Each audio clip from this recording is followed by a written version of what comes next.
A small-town janitor laughed for inheriting a worthless barn. His neighbors mocked him. His boss belittled him. Until one day, a black SUV pulled up an offer that would change everything. What happened next? This is a story about hidden fortunes, second chances, and the quiet strength of an overlooked man. Before we dive in, make sure to subscribe, hit that like button, and turn on notifications. Stories like this remind us that life can change in an instant. Don't miss what happens next. The janitor no one noticed. The bell above the Rust Creek diner clanged as Ethan Holloway pushed through the door, his calloused hands still smelling of bleach and floor wax. The lunch rush was in full swing. Farmers in dusty caps, truckers with grease under their nails, and the usual cluster of high school kids sneaking fries when the manager wasn't looking. Ethan kept his head down as he slid onto his usual stool at the counter. Burger. No onions, he muttered to Doris, the waitress who'd worked there since before he was born. She nodded without looking up, already scribbling on her pad. A snicker cut through the chatter. Ethan didn't need to turn and know. It was directed at him. 2 tables over, Mitch Calloway, who'd once been a scrawny freshman when Ethan was a senior, leaned back in his chair, smirking. "Hey, Holloway," he called, loud enough for the whole diner to hear. "Heard you finally got your big inheritance. When's the retirement party?" Laughter rippled through the room. Ethan's jaw tightened, but he kept his eyes on the chip Formica counter. Doris slapped his plate down harder than necessary. "Ignore him," she muttered. "Bunch of vultures." Ethan picked at his fries. He knew the joke wasn't really about the barn. It was about him. The quiet, graying janitor who still wore the same fraying flannel shirts he had in high school. The guy who mopped up after everyone else's messes, literal and otherwise. The barn had belonged to Uncle Joe, his father's older brother, a recluse who'd lived on the edge of town in a trailer even more run-down than Ethan's. When Joe died last month, there would have been a single line scrawled on a napkin. "Give the barn to Ethan. He'll know what to do." The problem was, Ethan didn't. The place was a relic. Weatherboard sagging under decades of Oklahoma wind. The roof patched with rusted tin. The land around it wasn't even good for grazing. When he'd gone out there after the funeral, all he'd found was a stack of yellowed National Geographics and a family of possums in the loft. "Should have sold it for scrap," Principal Hendricks had said that morning, watching Ethan empty the faculty lounge trash. "Hell, I'd take it off your hands for $500. Ethan had just nodded. What else was there to say? Now, in the diner, Mitch wasn't done. "Seriously, though," he pressed, grinning, "what are you going to do with it? Turn it into a watch-a-count artisanal goat cheese farm?" More laughter. Ethan's knuckles whitened around his fork. Then, "Shut your damn mouth, Mitch." The voice came from the corner booth. Maggie Cole, the town librarian, didn't raise her voice often. When she did, people listened. Mitch blinked. "I'm just being an ass," Maggie finished, not looking up from her book. Like usual. A few stifled chuckles, but the room's mood shifted. Ethan risked a glance at her. Maggie was in her late 30s, with sharp green eyes and a habit of wearing sweaters even in August. She'd moved to Rust Creek a decade ago, and as far as Ethan could tell, she still regretted it. Their eyes met for half a second. Then she went back to reading. Ethan exhaled. He left cash on the counter, exact change plus a $1 tip, and slipped out before the crowd could regroup. Outside, the Oklahoma heat hit him like a wall. His pickup seat burned through his jeans as he climbed in. The high school was his next stop. 3 hours of scrubbing gum off bleachers before he could go home. As he turned the key, his phone buzzed. A text from his landlord. "Rent's late again. You got till Friday." Ethan stared at the cracked screen. Then, for reasons he couldn't explain, he took the long way to work, past the edge of town, where the pavement gave way to gravel, then dirt. Uncle Joe's barn stood crooked in the afternoon sun. He killed the engine. Sat there. "Know what to do with it, huh?" he muttered to the empty air. The wind whistled through the gaps in the wood. Then, headlights in his rear view. A black SUV pulled up behind him, dust swirling around its shiny tires. The driver's door opened. A man in a suit stepped out, crisp as a new dollar bill. "Mr. Holloway?" he called, squinting in the sunlight. "I'm with Blackridge Energy. We need to talk about your land." Ethan's stomach dropped. This wasn't a joke anymore. The secret beneath the dust. Ethan blinked at the man in the suit, half convinced this was some elaborate prank. But the stranger's polished shoes were already kicking up dust as he approached, a leather briefcase swinging at his side. "Sorry to drop it unannounced," the man said, flashing a smile that looked practiced. "Name's Daniel Reeves. I'm a land acquisition specialist with Blackridge Energy." He extended a hand. Ethan hesitated before shaking it, his own grip rough and callous against the man's smooth palm. Up close, Reeves smelled like expensive cologne and mint gum. "Acquisitions." Ethan repeated, voice low. "You want to buy the barn?" Reeves chuckled, as if the idea amused him. "Not exactly. We're interested in what's under it." He tapped the briefcase. "Mind if we talk inside?" Ethan glanced at the sagging structure. "Ain't much of an inside." "Then right here's fine." Reeves popped the briefcase open on the hood of Ethan's truck, revealing a stack of papers and a glossy map marked with red grids. "Mr. Holloway, 3 months ago, Blackridge conducted seismic testing in this area. Your uncle's land is directly atop what we believe to be one of the largest untapped oil reserves in the region." Ethan stared at him. "Oil?" "Not just oil. High-grade crude, the kind that refineries fight over." Reeves pulled out a check and slid it toward him. "This is a preliminary offer, $1 million, just for the mineral rights. If drilling confirms our estimates, the full buyout would be—" He paused. $125 million. The number hung in the air like a thunderclap. Ethan's throat went dry.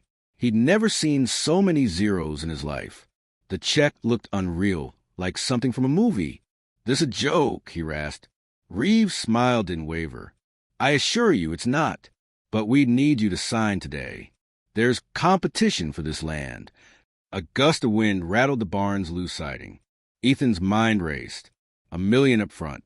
Enough to pay off his debts, fix his truck, maybe even get a place with working AC. And if the rest was real, his fingers twitched toward the check. Then tires crunched on gravel. A beat-up Silverado skidded to a stop beside them, kicking up a cloud of dust. The door flew open and Travis Holloway, Ethan's older brother, stumbled out, his face flushed with anger or booze, maybe both. "Well, ain't this cozy?" Travis drawled, eyes flicking from Reeves to the papers on the hood. "Little brother cutting deals without me?" Ethan stiffened. "Didn't know I needed your permission." Travis smirked. He was taller than Ethan, broader too, but life had sanded him down, his jeans stained, his knuckles scarred from bar fights and bad decisions. "Uncle Joe's land's family property," he said, stepping closer, "which means half that money's mine." Reeves cleared his throat. "Gentlemen, perhaps we could—" "Stay out of it, suit," Travis snapped. He jabbed a finger at the check. "That's our money, and I ain't signing shit till I get my cut." Ethan's fist clenched. 5 years since Travis had last bothered to call. 5 years of silence, of chasing whispers about his brother in truck stops and bail bondsmen's offices. And now here he was, for the money. "You weren't even at the funeral," Ethan said quietly. Travis's grin turned ugly. "Funerals don't pay bills." Reeves sighed and snapped his briefcase shut. "I'll give you two some time." "But Mr. Holloway," he met Ethan's eyes. "That offer expires at midnight. Other companies are circling. If you wait, the price drops." He handed Ethan a card, then climbed into the SUV and drove off, leaving the brothers in the settling dust. Silence. Then Travis laughed, a harsh, broken sound. "Damn. All these years, and Uncle Joe's rotting barn turns out to be a gold mine." He shook his head. "Guess even a blind hog finds an acorn sometimes." Ethan ignored him, staring at the card in his hand. Blackridge Energy. Senior land strategist. A phone number. A logo. All of it too crisp, too real to be a dream. Travis lit a cigarette, blowing smoke toward the barn. "So, how we splitting it?" Ethan pocketed the card. "We're not." Travis's smile died. "The hell you mean?" "I mean you walked out. On me. On everything." Ethan turned toward his truck. You want a cut? Get a lawyer. Travis moved fast, grabbing Ethan's arm, spinning him around. You always were a selfish little shit, he hissed, breath hot with tobacco and whiskey. But this you don't get to hog. Ethan yanked free. Try me? For a second, he thought Travis might swing. His brother's fists were clenched, his shoulders tense. But then, with a scoff, Travis stepped back. Fine, play hardball. He flicked his cigarette at Ethan's feet. But you forget, I know people in this town, and they know you ain't got the spine to fight for this. He climbed into his truck, slamming the door. Midnight, little brother. Tick-tock. The Silverado roared away, taillights fading into the dusk. Ethan stood there, the weight of the check in his pocket, like a live grenade. He looked at the barn, just a rickety old building. It's with silver by time, but beneath it, oil, money, a way out, and Travis wasn't wrong. Ethan wasn't a fighter, but maybe, just this once, he'd have to be. He pulled out his phone, dialed. Reeves answered on the first ring. Mr. Holloway. Decision made? Ethan took a breath. Yeah, but I got conditions. A pause. Then, interest sharp in his voice, I'm listening. Ethan glanced at the barn one last time. Then he turned his back on it, walking toward his truck as the first stars blinked awake overhead. First, he said, we meet somewhere public. The brother who came back. The Wagon Wheel Bar was the kind of place where deals got made and broken over watered-down whiskey and sticky tabletops. Ethan pushed through the door, the smell of stale beer and fried food hitting him like a wall. Neon signs buzzed overhead, casting a sickly glow over the handful of patrons slumped in their seats. Reeves was already there, perched on a stool at the far end of the bar, looking out of place in his crisp suit. He raised a hand in greeting. Ethan ignored the curious glances from the regulars as he made his way over. You picked a spot, Reeves said, sliding a beer toward him. Ethan didn't touch it. Travis knows people here. They'll talk. That's the point. Reeves raised an eyebrow but didn't argue. So, your conditions?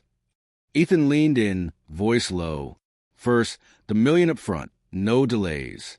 Second, if the full deal goes through, I want guarantees.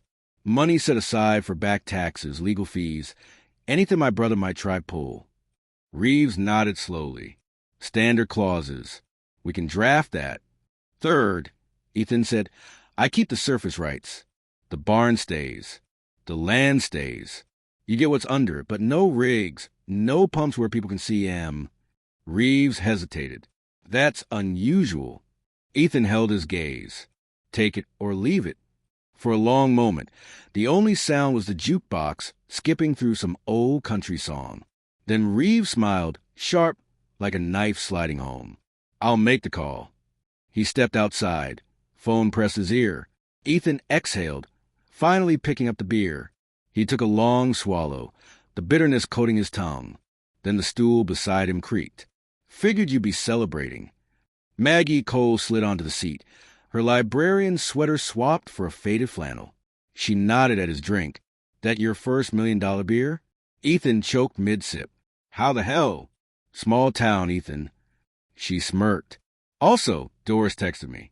Said you looked like you'd seen a ghost at the diner. He groaned. Of course. Maggie flagged the bartender for a whiskey. Neat. So, oil baron now, huh? Ethan rubbed his temples. It's not. Easy, she finished. Nothing ever is. Her drink arrived, and she knocked it back in one go. Travis was at the library earlier, ranting about stolen inheritance. Ethan's stomach twisted. He'd tell the whole town? Just me and Mrs. Langley's book club. So, yes. She swirled the ice in her glass. He's got a lawyer, some guy from Tulsa. Of course he did. Ethan's fingers tightened around his bottle. Travis always landed on his feet. Even when he didn't deserve to, Maggie studied him. You know he's bluffing, right? No judge will give him half just 'cause he's blood. Ethan wished he believed that. But Russ Creek had a way of tilting toward the loudest voice, and Travis had always been loud. Reeves reappeared, slipping back onto his stool. Deal's on, he said, ignoring Maggie. With your terms. We'll need you at our office tomorrow to sign. Maggie's eyes narrowed. Who's your friend? Ethan hesitated. Daniel Reeves. Blackridge Energy. Recognition flashed in her gaze. She knew the name. Reeves extended a hand. And you are... Maggie ignored it. Someone who reads contracts before signing them. She stood, dropping a 10 on the bar. Ethan, call me before you put pen to paper. Then she was gone, leaving nothing but the scent of lavender soap and a lingering sense of unease. Reeves watched her leave. Girlfriend. Ethan snorted. Librarian. Ah. Reeves pulled out a folder. Now, about those papers. The door burst open. Travis strode in, flanked by 2 men Ethan didn't recognize, thick-necked tattooed, the kind of guys who got paid to stand behind people and look mean. The bar went quiet. Well, Travis drawled. If it ain't the dream team. Reeves sighed. Mr. Holloway, we're in the middle of... Shut it, city boy. Travis slapped a crumpled paper onto the bar.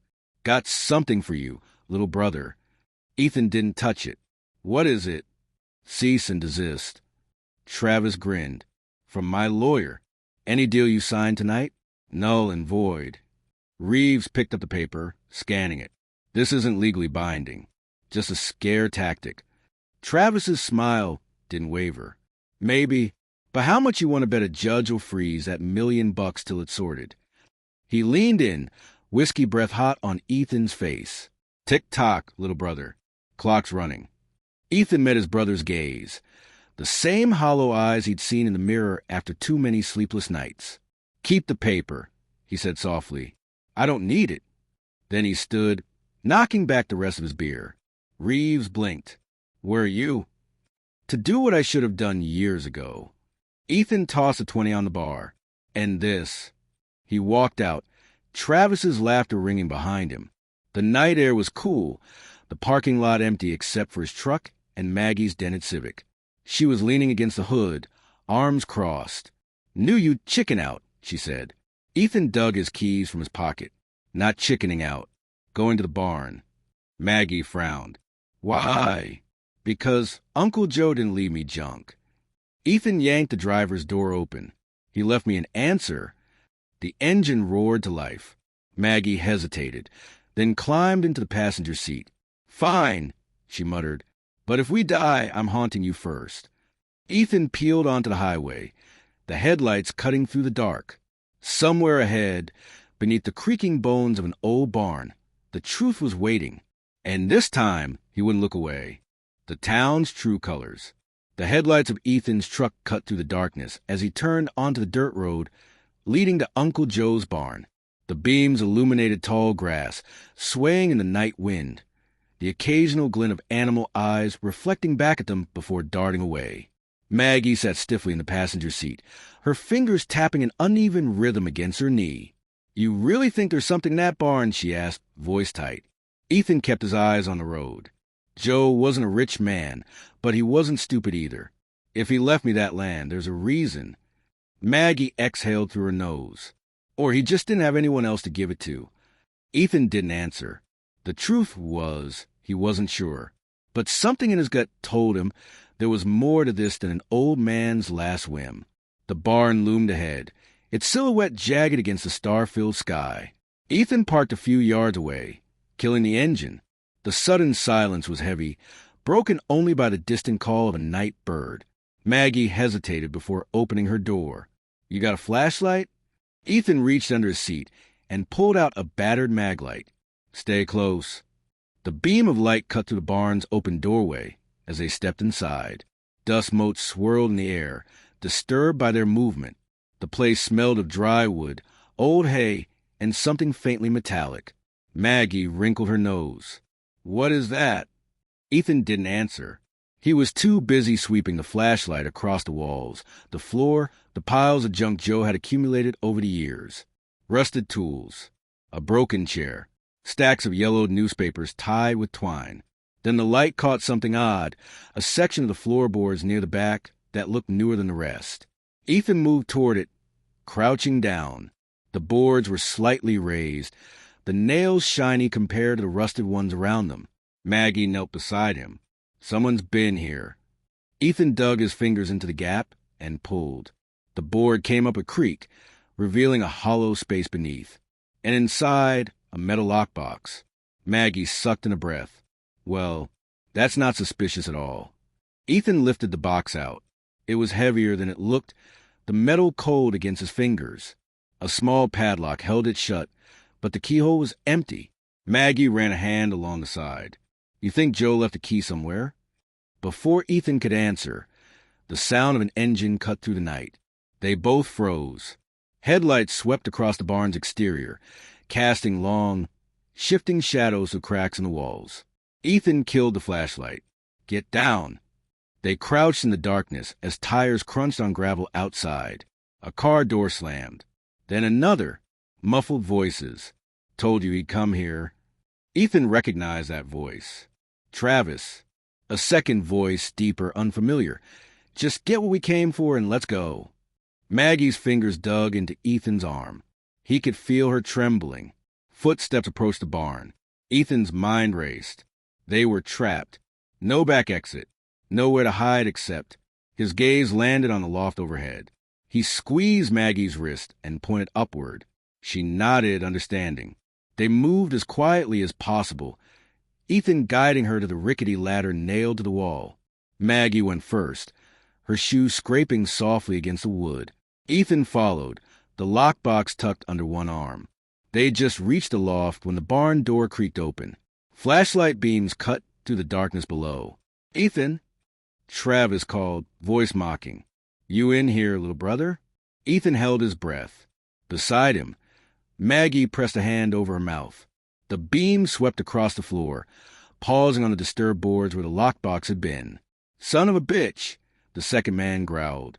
"He beat us to it." Travis cursed. "Check outside. He can't have gone far." Footsteps retreated. The door slammed. Ethan waited a full minute before exhaling. "We need to get out of here." Maggie nodded toward the lockbox. "Not without knowing what's in that." Ethan turned it over in his hands. No obvious way to open it without the key. Then his fingers brushed against a small indentation on the bottom. He pressed it, and a hidden compartment slid open. Inside, a single rusted key. Maggie's eyes widened. Well, that was easy. Ethan fitted the key into the padlock. It turned with a satisfying click. The lid opened. Inside, a stack of papers. Ethan lifted them out, squinting in the dim light. Land surveys, deeds, and a handwritten note. The ink faded but still legible. "Ethan, if you're reading this, they found the oil. Don't let them cheat you. And whatever you do, don't trust Blackridge." Maggie leaned in. "What the hell?" Ethan flipped through the other papers. More surveys, some dating back decades. Maps with sections circled in red. And at the bottom, a contract, signed by Joe Holloway and Daniel Reeves, dated 10 years ago. Ethan's blood ran cold. Reeves had been here before, and Joe had known. Maggie grabbed his arm. "We need to go. Now." A shout came from outside. "Truck's still here. They're hiding." Ethan shoved the papers back into the box and snapped it shut. Back ladder. "Go." They scrambled down the far side of the loft, where an old hay chute led to the exterior. Maggie went first, landing with a soft thud in the tall grass. Ethan followed, the lockbox clutched tight. They ran for the tree line as voices shouted behind them. The woods swallowed them whole. Somewhere in the dark, a coyote howled, and Ethan realized this wasn't just about money anymore. It was about survival. A gunshot in the dark. Branches whipped at Ethan's face as he crashed through the underbrush, Maggie close behind. The lockbox was a dead weight in his arms, the metal digging into his ribs with every step. Somewhere behind them, Travis and his men were shouting, their flashlight beams slicing erratically through the trees. Maggie grabbed his sleeve, yanking him behind a thick oak. "We can't outrun them," she hissed, her breath coming in short gasps. Ethan peered around the trunk. The flashlights were getting closer. He scanned the darkness, then spotted it, a rusted drainage culvert half hidden by weeds. There. He grabbed Maggie's hand and pulled her toward it.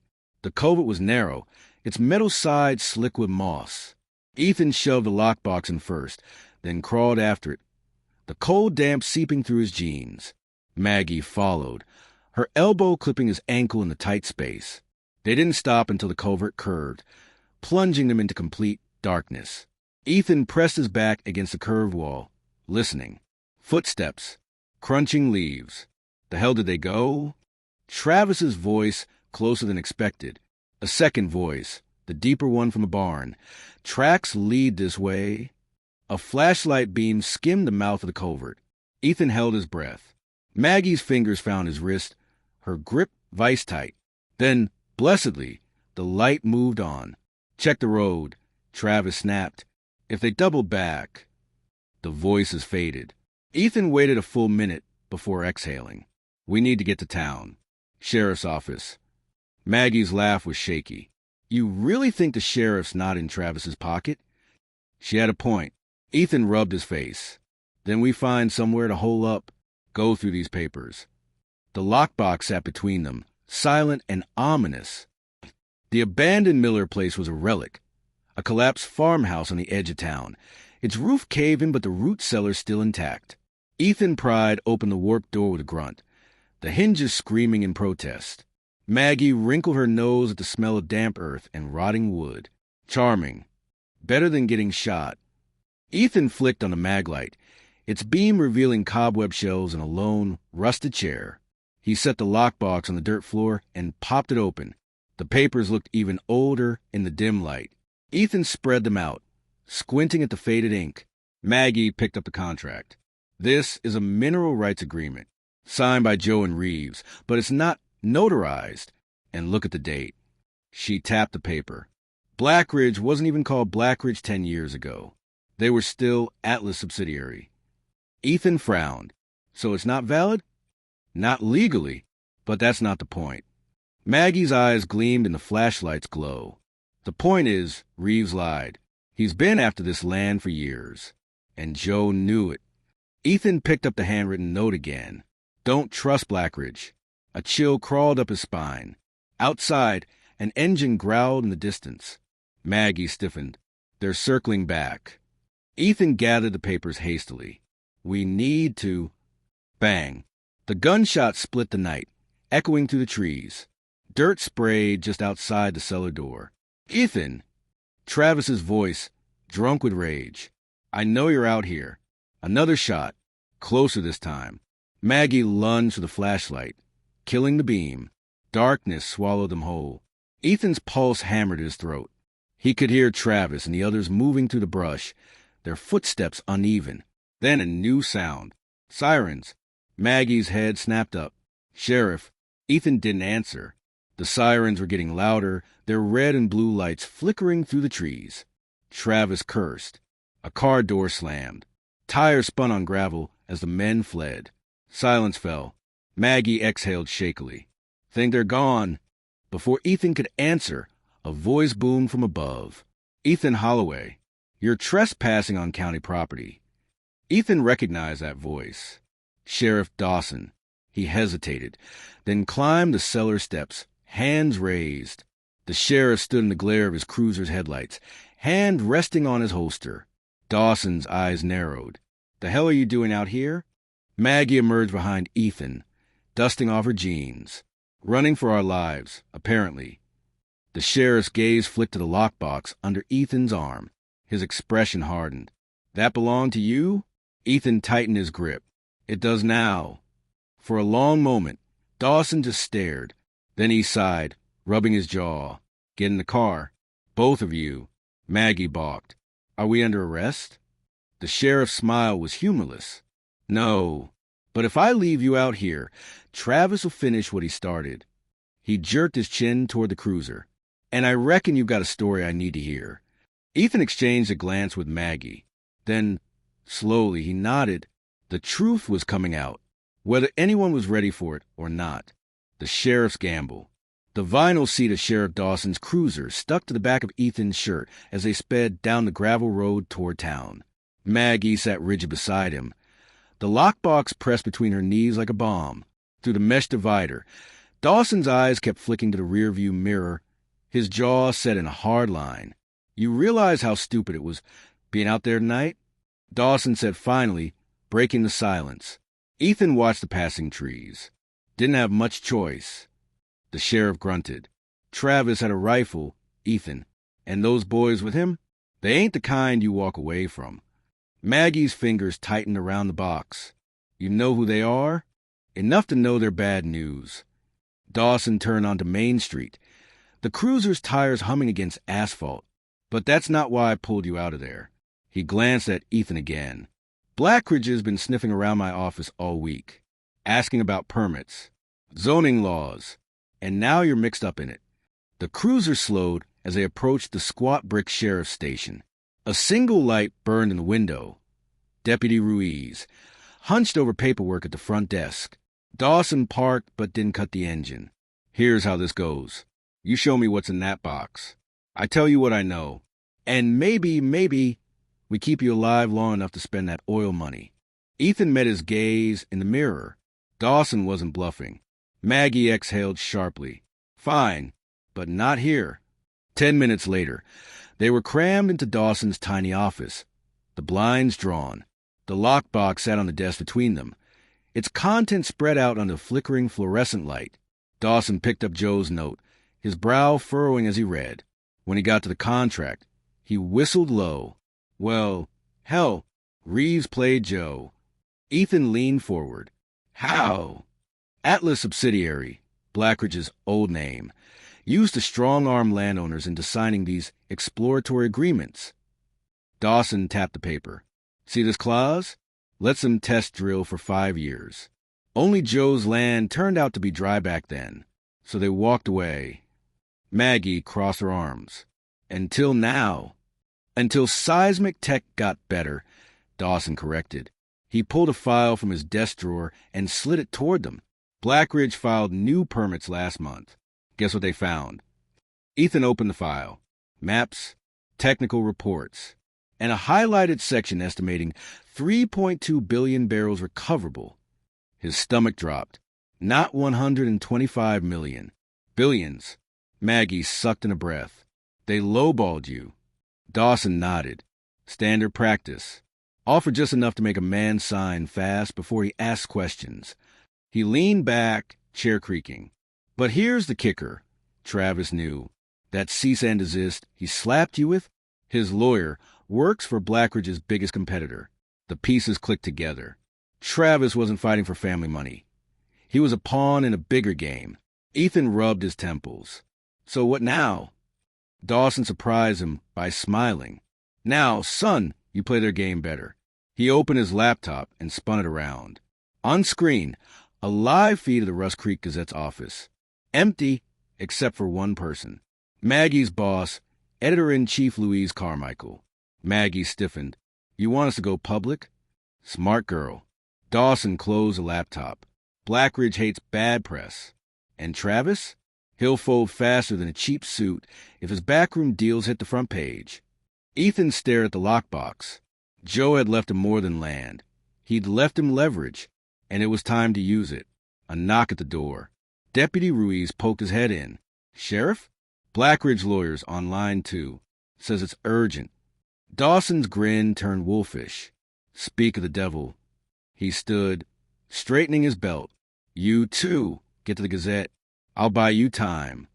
As Ethan and Maggie slipped out the back, the sheriff's voice carried down the hall. "Daniel Reeves. To what do I owe the pleasure?" The night air was thick with the scent of coming rain. Maggie gripped Ethan's arm as they hurried down the alley. "This changes everything," she whispered. Ethan nodded, the weight of the lockbox heavy in his hands. Somewhere in the distance, thunder rumbled. The storm was just beginning. Pressing truths. The Rust Creek Gazette office was a relic of a bygone era. Yellowed newspapers framed on walls, the scent of ink and coffee lingering in the air. A single ceiling fan wobbled overhead, doing little to dispel the Oklahoma heat. Louise Carmichael looked up from her cluttered desk as the bell above the door jingled. Her sharp eyes narrowed behind cat-eye glasses when she saw Maggie and Ethan. "It's midnight. This better be good." Maggie didn't waste time. She slapped the lockbox contents onto Louise's desk. Blackridge Energy is screwing the town, and we got proof. Louise's eyebrows climbed toward her silver-streaked hairline. She picked up Joe's note, scanning it quickly before moving to the contract. By the time she reached the seismic reports, her fingers were trembling. Not from fear, Ethan realized, but from the raw hunger of a journalist who just struck gold. Where'd you get this? My uncle, Ethan said. They lowballed him 10 years ago. Now they're trying to do it again. Louise snatched up her landline. Jimmy, get your ass down here. No, now, you drunk bastard. She slammed the receiver down and fixed him with a stare. We're running this as a special morning edition. Front page, above the fold. Maggie bit her lip. Won't Blackridge try to stop it? Louise's grin was all teeth. Let them try. Freedom of the press isn't just a pretty phrase in this office. She grabbed a notepad. Start from the beginning. Every detail. 2 hours later, Ethan's voice was hoarse from talking. Jimmy, the Gazette's perpetually rumpled photographer, had shot rolls of film documenting every scrap of paper. Louise's typewriter clacked furiously as she hammered out the story. Maggie nudged Ethan's shoulder. Look. Outside the window, a black SUV crawled past the Gazette office.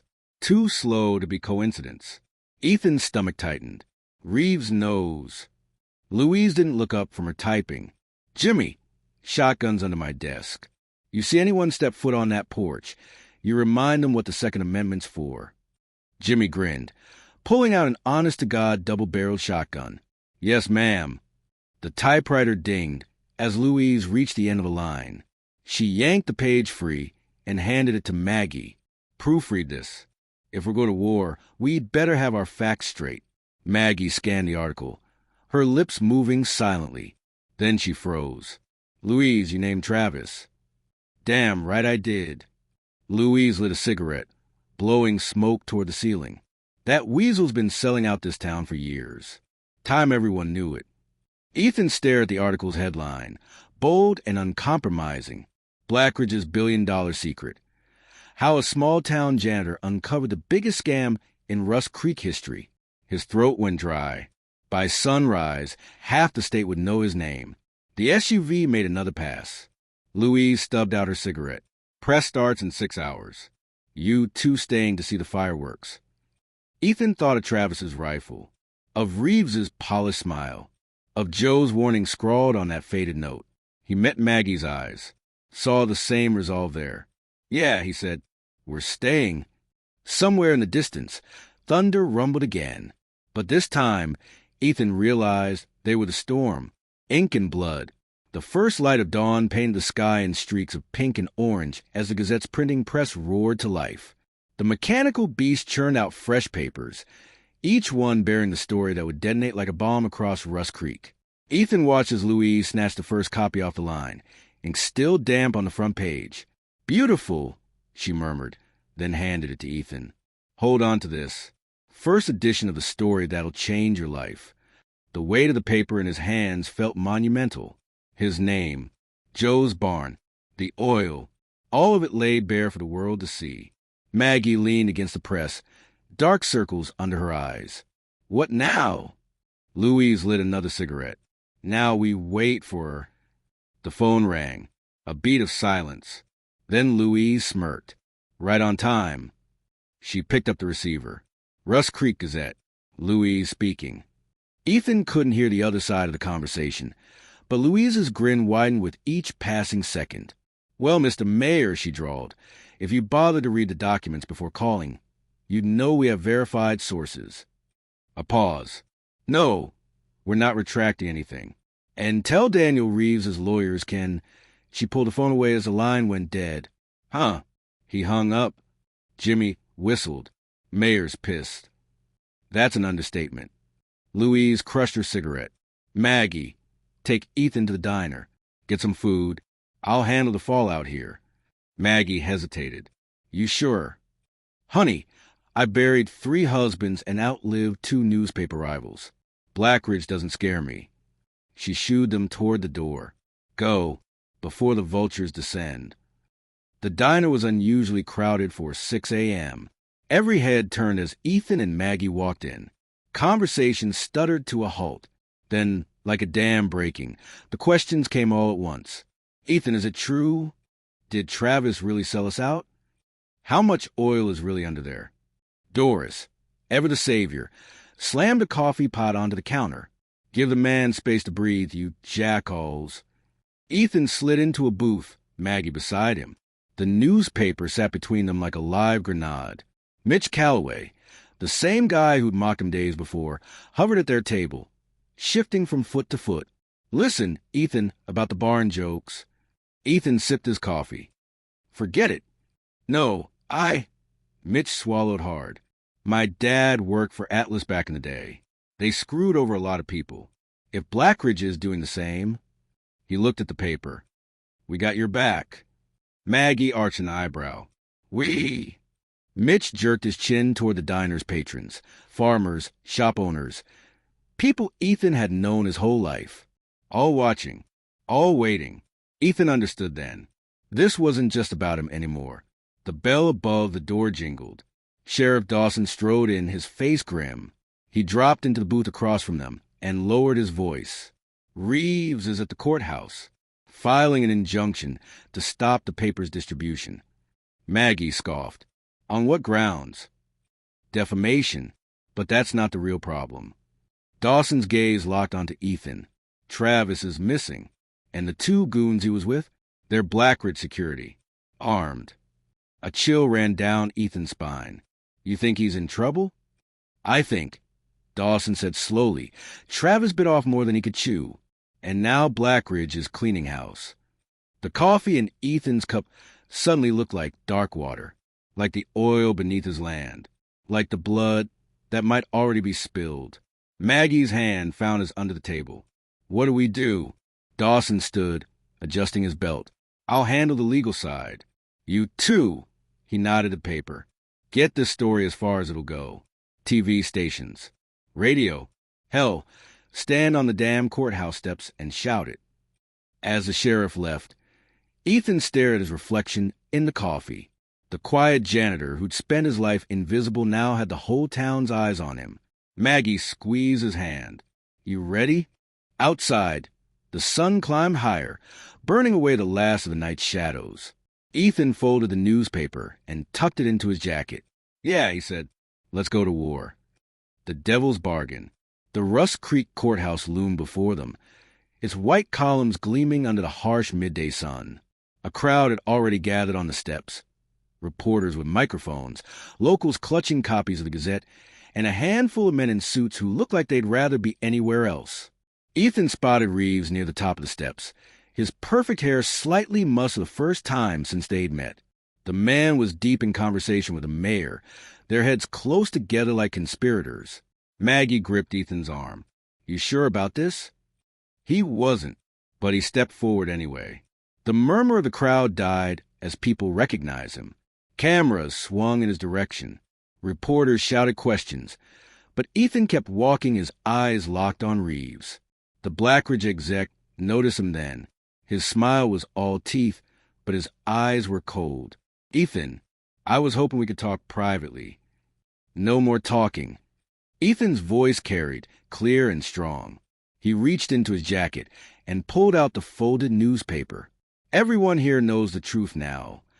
Reeves's jaw tightened. That article is full of lies. Prove it. Ethan turned to face the crowd. Blackridge offered me $125 million for land they knew was worth billions. My uncle tried to warn me about them 10 years ago. He pointed to Reeves. And this man's been lying to all of us. The crowd erupted. The mayor paled.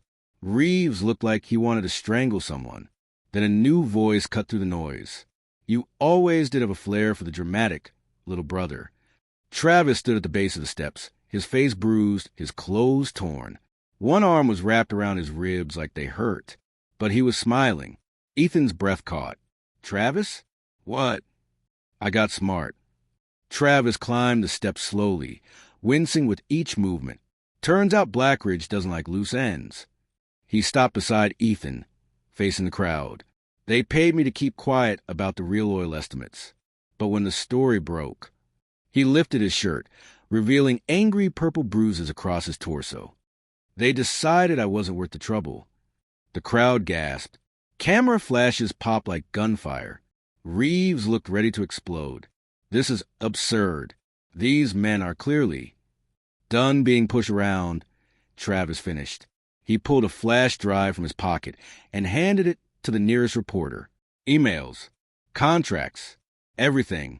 Blackridge has been playing this game across 3 states. Chaos erupted.